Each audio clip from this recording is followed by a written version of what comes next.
Hi folks, in today's video I'll be reviewing Mappa Mundi, a ecology and exploration RPG. Exploration and ecology. I said those flipped.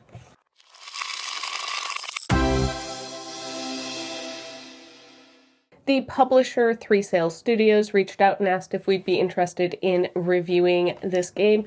And I love the idea of like exploration and like researching mystical creatures, which was kind of how it was pitched to me. So let's dive into this game. In this game, you are playing as Chroniclers. You have skills in things like traversal, chronicling, observation, and deduction. And you are traveling the land, mapping it out, learning about the different ecosystems, and kind of like building the world as you go rather than trying to conquer it. The game has 3 distinct phases. The first being research, where you learn about where it is that you are going. Journey, so traversing, getting there, how do you get there, and the adventures along the way. And then the encounter, where you learn about whatever mystical beast it is that you are going to discover. One major design choice in this game is that there is no combat. There is no stats for it. There is no mechanics for it. This is not a, you're going to go and fight the monster. No, this is, you are going and you are researching. You're going and you are interacting with the creature. You are not trying to defeat it or kill it at all. It is research. It is, and I really like that aspect of it, that it just, the mechanics of the game are like, this isn't a thing. We're not even going to put this in here. So throughout the entirety of the game, that is kind of taken off the table for any of your players to like even have that temptation. Mechanically, your character is going to have different sided dice to determine how their abilities like level up, or as they call it, the bone. I like this mechanic. I think this is also used in Fate, if I'm not mistaken. I like it as just a way to level up in kind of a simpler method. It's not adding modifiers or anything. It's just you have a greater chance of getting a higher roll with a 20-sided dice versus an 8-sided dice. Also, for the like journey specifically, but throughout other parts of the game, there is a very beautiful tarot deck, or actually, as it's called in this game, a journey deck that features terrain and creatures. One of the things that really stands out to me about this game is the theme of it.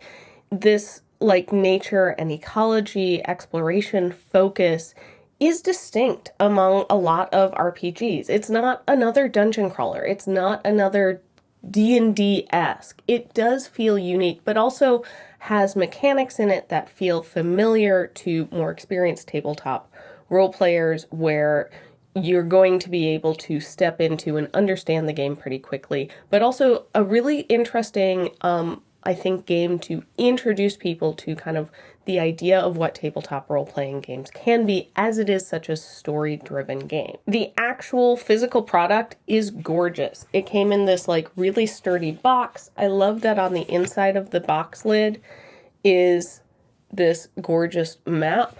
Opening up the box, you have the rule book. If I can pull this out without having stuff fall out. A really nice, solid, and everything fits snugly. A really nice, solid, hardbacked rule book. And then I like this feature that there even is a place for all of the tarot cards, not just in the packaging for shipping in it. A lot of games will have that, like, okay, things won't get moved around. But this is like clearly meant to be just how the game is stored. I think that's really nice, having that thoughtful thinking of it. And you can just put this whole box up on your bookcase to have everything that you need to play the game right here. I like the choice to have the tarot-sized cards for this game. It just provides a little bit extra room for artwork, and I think they are still like comfortable to hold in your hand. The artwork is gorgeous. So here are a handful of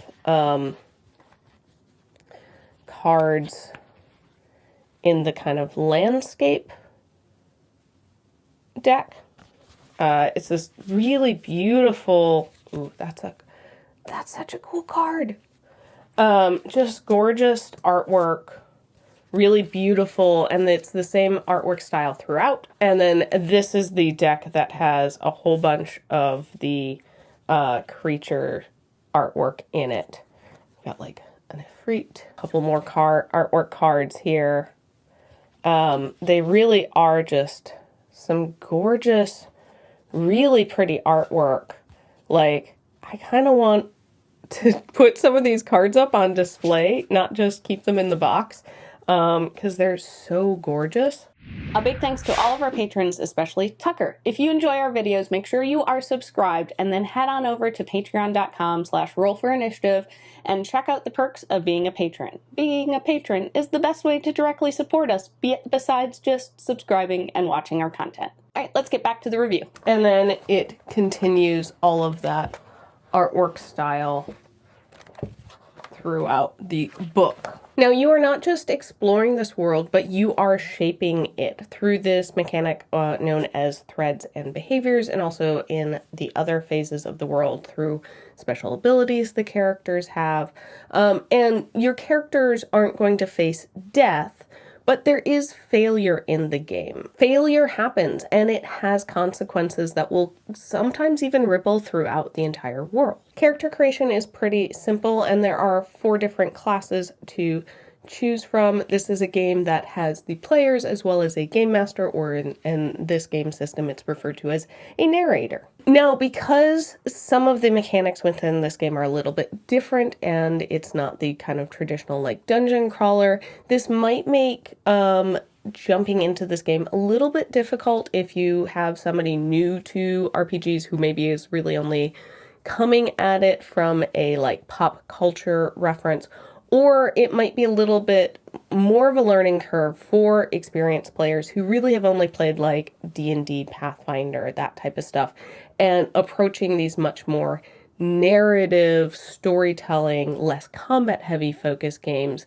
can be like, it can, in addition to learning the rules, it can be a little bit of a like mindset shift of the like, what is the purpose of the game. Also, this may be a game that you may find has a naturally more slower pace.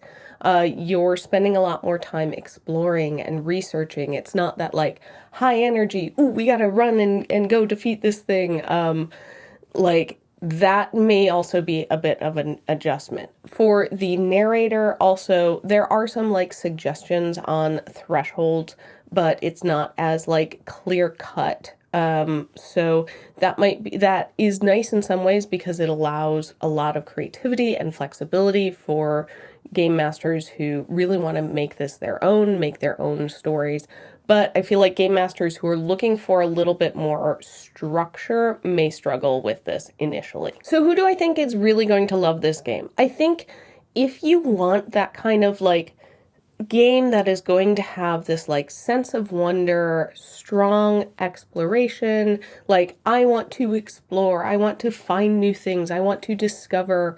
If you love mystical creatures, then I think this is going to be for you. It is such a good, beautifully crafted game, like just with the visuals and all of that. The rulebook is pretty easy to follow. It's not also like a huge system that has a whole bunch of stuff that you need to learn. The mechanics do feel pretty approachable. So yes, I think it would be a really good fit. I think like families, this would be a really great, like kids, especially if they also love mystical creatures, to be able to like feel like, yes, I am the one who's going and exploring. Like if you wanted to be an explorer or a scientist, like I feel like this scratches some of that itch in this game. I'm looking forward to sitting down and being able to play like a full session of this. If you have picked up this game, I would love to know what you think about it down in the comments below. And if you haven't, let me know what you think. Does this sound like something that would be right up your alley, or maybe not? And if not, why. Thank you again for Three Sales Studios for reaching out and sending us this review copy. I will make sure to put links to their site, so if you're interested in picking up your own copy, you can do so. Thank you so much for watching, and don't forget to like and subscribe, and I'll see you next time on Roll for Initiative. Bye!